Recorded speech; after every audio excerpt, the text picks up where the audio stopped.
Welcome to Man Does Tech, where I solve the problems you didn't even know you had. In this video, I will explain how to make white sauce elbow pasta.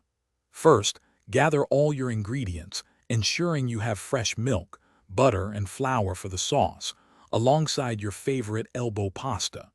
This foundational step sets you up for success, making the cooking process smooth and enjoyable. We'll cover everything from boiling the pasta to perfecting that creamy, delicious sauce. Let's start by cooking the pasta.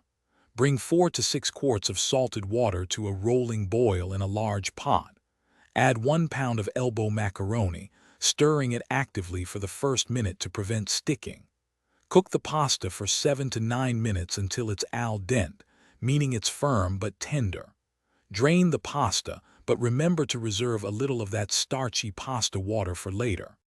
Now for the star of the show, the white sauce. In a saucepan, melt 2 to 4 tablespoons of butter over medium-low heat.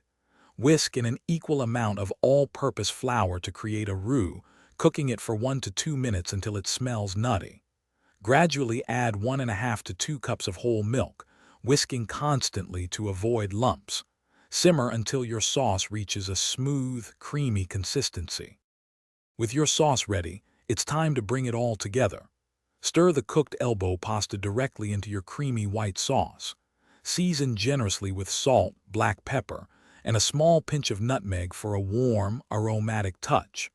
For an extra rich flavor, you can stir in about 1 cup of shredded cheese until it melts. Serve your delicious white sauce elbow pasta immediately, perhaps with a sprinkle of fresh parsley. Thanks for watching. If you found this helpful, don't forget to like and subscribe.